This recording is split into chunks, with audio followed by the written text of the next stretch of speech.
Hey, how's it going, guys? My name is Rest, and today I'm just going to be going over why I think support Gilder is good, as well as what I'm thinking throughout this whole game. So, just to start off the game, I do the usual start where you go down mid, go into one of the side bushes, and just keep vision to see if they're invading your jungler or not. Since our Sidelander is actually not helping our jungler for some reason, they just walk right in. So I just come over here and start the red buff, which ends up being a mistake. I'm going to end up dying for it because we get a little bit too aggressive for a kill. But anyways, I think support Gilder can be really good right now in the current meta, since he has a long range stun, a dash that also has a stun, and then every 4 autos is a knockback and a stun as well. And then his ultimate is a huge area effect stun that lasts, I believe, 3 seconds. And then if the enemy builds Gilder Greaves, they're able to slowly inch their way out. But if you run the flicker on Gilder like I like to do, then you can just flicker in and make sure that they're not going to be escaping. And so throughout this game, I'm just be trying to keep getting vision for my team, rotating around with my jungler. Here, they're rotating through up the top. They're mid and support, so our mid laner should not have been going over there, as he already knew that they were going to be waiting for him. But he does it anyways, and he ends up dying for it. So yeah, I'm just going to come over here, since they're going to start dragon soon. I try to reset it, and that's why I cast an ability on it, and it starts walking over that way, but they're able to stop it from resetting, so we're just going to try to steal it. And walking back over, keeping vision. Trying to see what they're going to be doing. And I didn't see them going back up top, so I know it's safe for him, and it's safe for us to try to get a gank off. So I come up here to try to get the kill.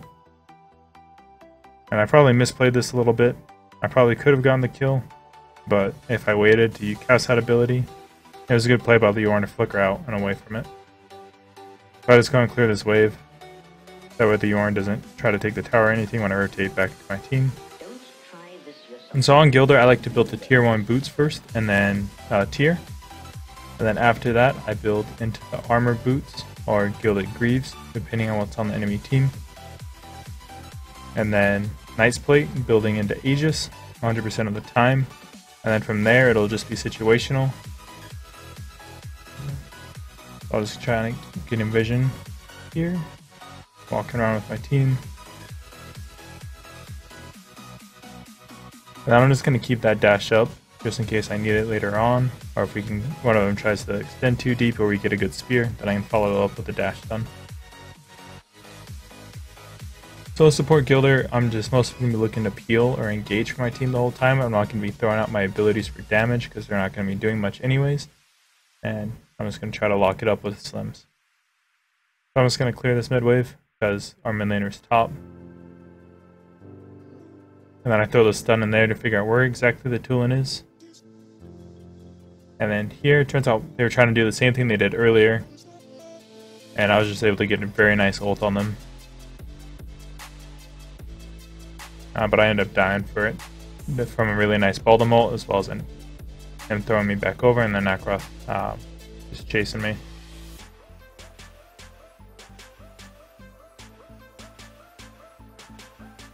Yeah, there's no reason for him to go up there, so I just type, because he has that issue in a lot of the games.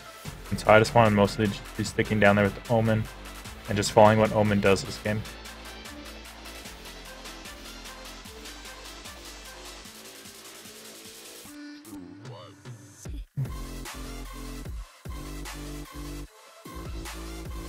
And I'm just going to go ahead and ignore that Tulin. I know my team needs help. I go ahead and come over here. I try to ult the Baldom to save him. And I'll just push him back underneath the tower. And we end up getting a skill. Which I think translates into getting that tower as well. And then I see how low it is, and that Tulin's pushing mid, so I try to come up here to save it, but it's way too late. And then I'm waiting for Tulin to try to jump back over, like he did there. And he's able to escape anyways, but we're able to get a good amount of poke on him.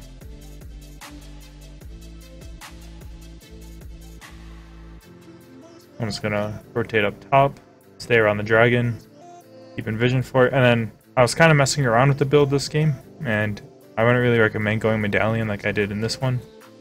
I think Aegis is just much better to go over that. And I stunned that bush in case Nakaroth was in there, because I thought he was going to try to jump out and poke at Slims, but instead he was just taking his red buff.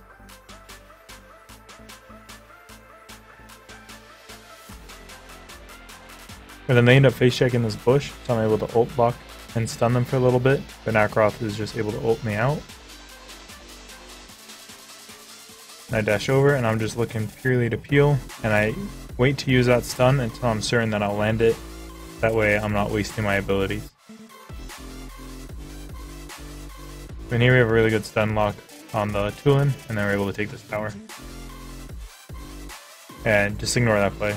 That's just me being bad at the game.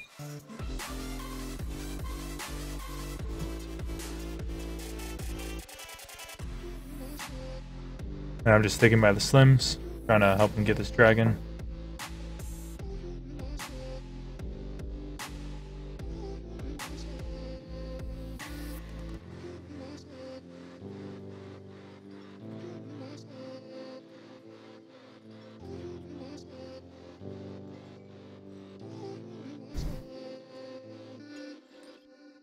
And I dashed away there instead of trying to follow up on the Nacroth because we didn't know where too many of the enemies were, and I didn't want to get myself killed.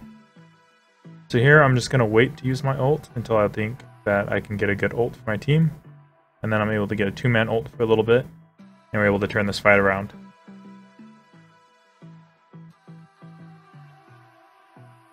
Sadly, there's no one to follow up on that Tulin stun. That's alright. So here, I think we should have gone for the Dark Slayer. It would have been the best choice, but it's Soloq and we didn't do it, so yeah. And now I'm just gonna go ahead and reset, I think.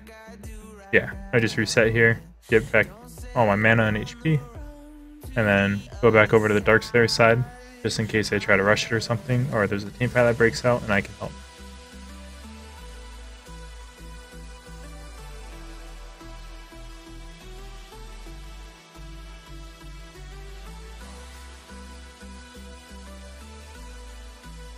And just thinking about my team, waiting for them to try to jump on, keeping that dash and ult up in case they jump on my backline. And then I use that to see if they're in the bush, and they aren't.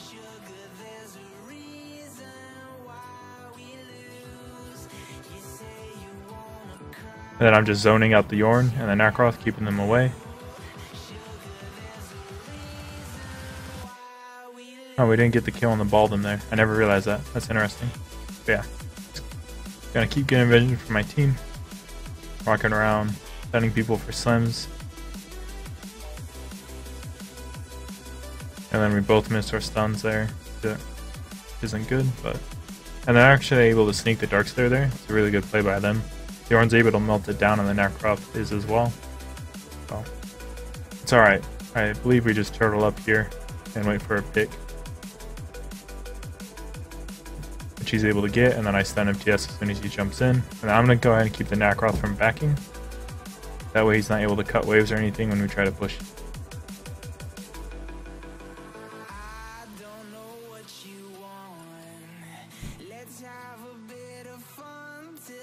And I'm just taunting MTS. Just for fun.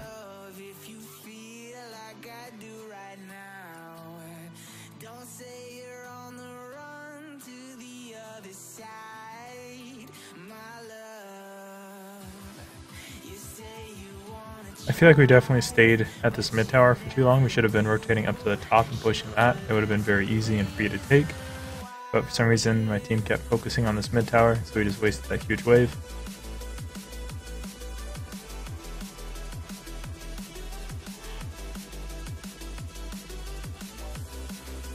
And we're just going to try to wait for a pick here. And Baldum walks right into the bush. But I decided not to use my ultimate or anything like that because the Nacroth would just jump in and knock me up. And so it would be wasted, and Baldum would still escape.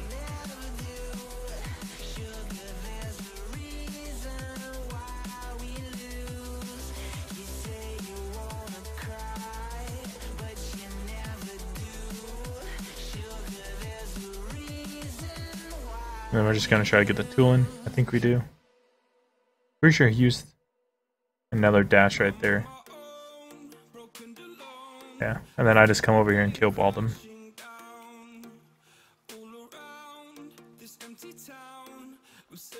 Yeah. I always use the second ability only when I know I'm going to be able to land it. I'm not just going to keep throwing it out and risk missing it, because then the Baldwin would have been able to escape there. Yeah. Here we're just wrapping the game up. We're able to end it pretty easily. But I think that Gilder is a pretty good support option currently if you play him as a pure heal and you're very careful with your second ability. Only use it when you know you're going to be able to get the stun and your team will be able to follow up with it. That way you're not wasting your cooldowns. If you like this video, please subscribe and follow for future content.